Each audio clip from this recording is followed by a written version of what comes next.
they want to take the interview that I did with Debbie Lenhart regarding the forensic investigation, which wasn't a forensic investigation with Pete. They want that interview taken down.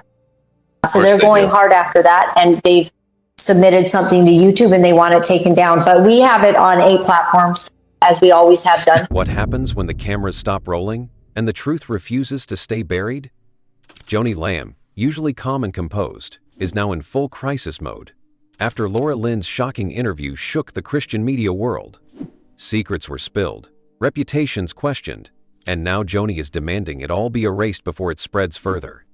Why is she so desperate to silence it, and what was said that could ruin everything? The answers are more explosive than anyone imagined. It started so quietly that most people almost missed it. Just another interview uploaded online, the kind that usually comes and goes without much notice. Laura Lynn sat across from her guest, calm but sharp, the way she always was when she wanted answers. There were no dramatic headlines or flashy graphics, just 2 people talking. But from the very beginning, something about it felt different. The guest spoke slowly, carefully, weighing each word like it carried more weight than anyone realized. They described documents that had disappeared, delays that made no sense, and questions that nobody seemed willing to answer. It wasn't loud or emotional, but that quiet, deliberate tone made people lean in. At first, only a small circle of viewers caught on. They replayed certain clips, compared dates, and noticed how the pieces didn't line up with the story they had always been told. The gaps were obvious once you saw them, and the more people watched, the harder it became to ignore. Viewers shared the video in private messages, church group chats, and on social media. Soon, the whispers grew into a steady buzz. Something about this story was off, and everyone wanted to know why. The strange thing was, nothing about the interview screamed scandal. There were no wild accusations or emotional outbursts, but sometimes it's the quiet voices that shake people the most. Every small inconsistency in the timeline, every unanswered question left hanging in the air, pulled at the thread of curiosity. People began to wonder if they had been told the full truth all along. What started as one conversation turned into a wildfire. Online forums lit up, families discussed it over dinner tables, church members asked one another if they had seen the clip. It spread not because it was promoted, but because people couldn't stop talking about it. In that way, the interview became more than just content. It was a spark, and once it caught fire, there was no going back. When the interview first began to spread, Joni Lamb thought it might fade away like so many other online controversies. But this one felt different. The more she heard about it, the more unsettled she became. People weren't just watching it. They were talking, sharing, and asking questions that cut too close to home. Inside her circle, the whispers grew louder. Friends sent her links. Staff members came to her office with worried faces. Even casual acquaintances were texting her, "Have you seen this interview?" At first, Joni tried to dismiss it. She told herself that people exaggerate, that online chatter doesn't last. But deep down, she knew better. Daystar had always been about image, about trust, about the story they presented to the public. If that story cracked, even a little, it could bring down everything she and Marcus had worked so hard to build. For Joni, this wasn't just another video floating on the internet. It was a threat, a direct challenge to her authority, her reputation, and the legacy she believed she was protecting. So she moved quickly. According to people close to her, she picked up the phone within hours, calling advisors, lawyers, and tech teams. Her instructions were clear and firm. Get the video down. There was no hesitation in her voice. To her, the solution was simple. Erase it, before it could grow into something bigger. She filed complaints with platforms, demanded takedowns, and pressured anyone who might have influence to act. It wasn't a polite request, it was a command. Behind closed doors, the mood inside Daystar shifted.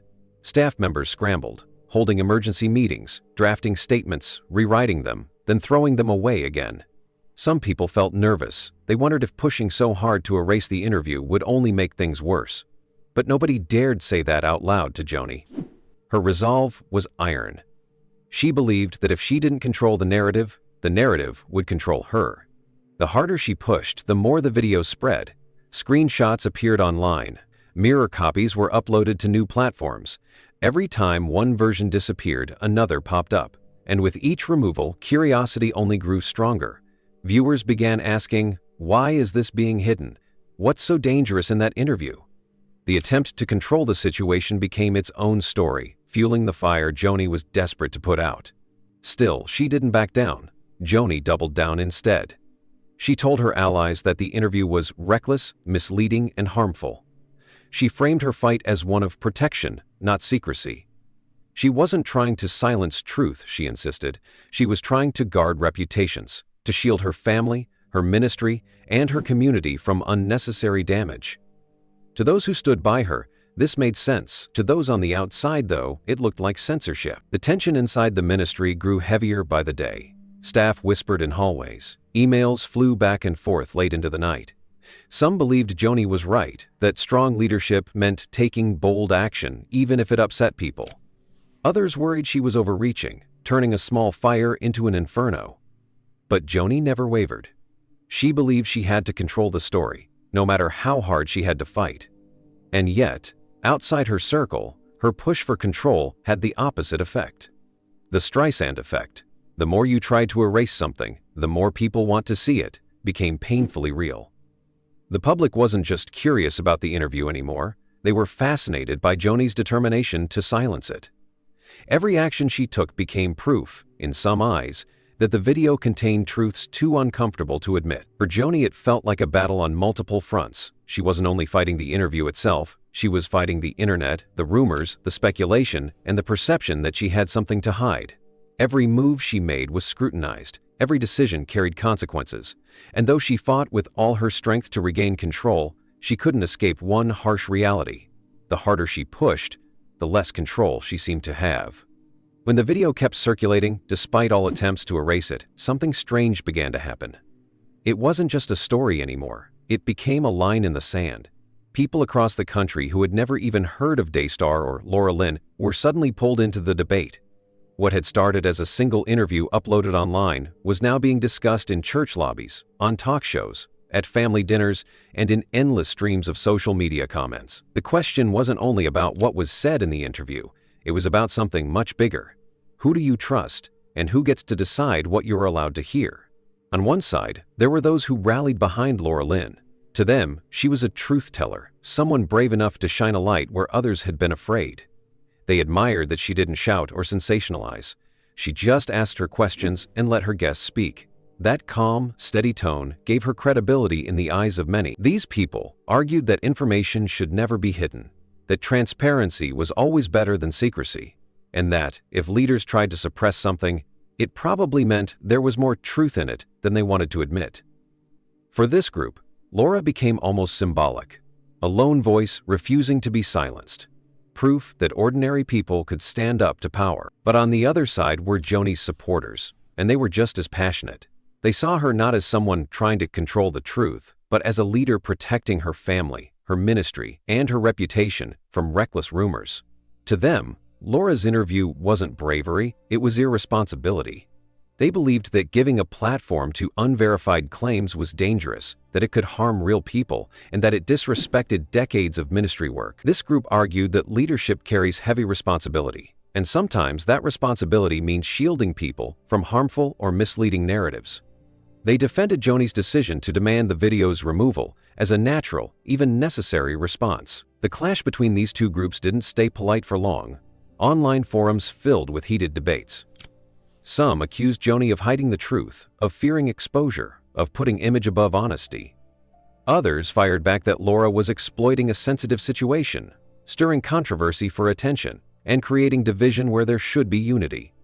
Hashtags spread across platforms. Memes were made mocking both sides. The more people argued, the deeper the divide grew. Families found themselves caught in the middle. In some households, one spouse defended Joni while the other applauded Laura. Conversations turned into arguments. Lifelong friends unfollowed each other on social media. Churches split into camps, some showing support for Laura's courage, others preaching loyalty to Joni's leadership. What should have been a conversation about a single interview spiraled into a national debate about authority, freedom, and accountability. The media poured gasoline on the fire. Secular outlets that normally ignored Christian media picked up the story because of its intensity. Headlines framed it as a battle of censorship versus transparency. Talk shows debated whether Joni's push to delete the interview was an abuse of power or a motherly instinct to protect. Commentators analyzed every statement, every deleted clip, every repost. The interview became a cultural flashpoint, not just a church scandal. For many, the heart of the issue wasn't even about Joni or Laura anymore. It was about something personal. It was about how much trust they had left in institutions, in leaders, in media of any kind. People were tired of polished images and carefully controlled narratives. They were tired of being told what they could or couldn't watch. When they saw the attempt to erase the interview, they felt like their right to choose was being taken from them. And in that frustration, they began to see Laura's defiance as their own. At the same time, others felt the opposite. They were exhausted by what they saw as a culture addicted to gossip and exposure. They felt that no one's reputation was safe in the age of viral media, that one unverified claim could destroy a life, and that leaders deserved some protection from constant scrutiny. To this group, Joni's fight wasn't about power. It was about dignity. It was about setting boundaries in a world that no longer had any. The country seemed split right down the middle. Each side was convinced they were defending what was right. Each side accused the other of being blind, biased, or deceived. And as the days turned into weeks, the division only grew sharper. Social media kept the fire alive, feeding both outrage and loyalty. Every new repost of the video was met with more arguments, more defenses, more suspicion. What made the situation so explosive was that it touched a nerve that went far beyond Daystar or the Lamb family. It tapped into a national tension that had been building for years, the struggle between authority and transparency. People were already skeptical of leaders, whether in politics, media, or religion. They were already questioning who to believe and who to follow. The interview just gave that skepticism a focus, a story to wrap itself around. In the end, the video became more than an interview. It became a symbol. To some, it was proof that truth always finds a way out, no matter how hard people try to bury it. To others, it was a reminder that not everything should be dragged into the public spotlight, that sometimes discretion is the greater good. Both sides dug in, neither willing to let go, and the division spread across communities like a fault line that could not be ignored. The nation was left with a haunting question. When truth and authority collide, which one matters more? And the answer, it seemed, depended entirely on which side of the line you were standing on. The storm that erupted around Laura Lynn's interview and Joni Lamb's demand to erase it didn't pass quickly. It wasn't the kind of controversy that burns hot for a few days and then fades into the background. This one had legs. It clung to people's conversations, lingered in online debates, and kept coming back in new ways. Even after the first wave of headlines quieted, the impact was still there, pulsing beneath the surface like an open wound. The interview had become part of the public consciousness, and people weren't going to forget it easily. In the weeks that followed, more layers of fallout began to appear. For Daystar, the ministry Marcus and Joni had built, trust had been shaken. Viewers who had tuned in for years now looked at the network with new eyes. Every broadcast, every statement, every carefully polished program was measured against the shadow of that interview. Some viewers started asking themselves, what else don't we know? That kind of suspicion is hard to erase. Once people feel that something is being hidden, it doesn't take much to make them doubt again. The staff inside the ministry also felt the ripple effect. According to people close to the situation, there were tense meetings behind closed doors. Employees whispered in hallways, unsure of what was true and what wasn't. Some wanted to defend Joni completely. Others quietly admitted that the interview had raised questions they couldn't easily ignore. A ministry that once prided itself on unity now felt divided, uncertain, even fearful. That atmosphere didn't just vanish when the cameras were rolling. It hung in the air, shaping every decision. Meanwhile, Laura Lynn's platform grew. The very attempt to silence her had turned her into a household name far beyond her usual audience. People who had never heard of her before were now following her channel, tuning in to see what else she might uncover. Her credibility was strengthened, not because she shouted louder, but because she stood her ground. She refused to retract her interview, refused to apologize for giving someone a voice. And that refusal resonated. For many, she became a symbol of transparency, the kind of figure who challenges powerful people when no one else dares to. But with that rise came new risks. Laura Lynn faced backlash from Joni's defenders. She was accused of stirring up trouble, of hurting families, of pushing a narrative that could damage reputations. She received angry emails, critical posts, and even veiled threats. Yet the more she was criticized, the more her supporters rallied around her. They saw her as someone paying the price for telling the truth, and that only deepened their loyalty. The divide grew sharper with every passing day. The unanswered questions became the heart of the storm. What exactly was in that interview that made Joni react so strongly? Why did she push so hard to erase it if it was really just misinformation? What was at stake behind the scenes? These questions hung in the air with no clear answers. Every silence from Joni's team only fueled more speculation.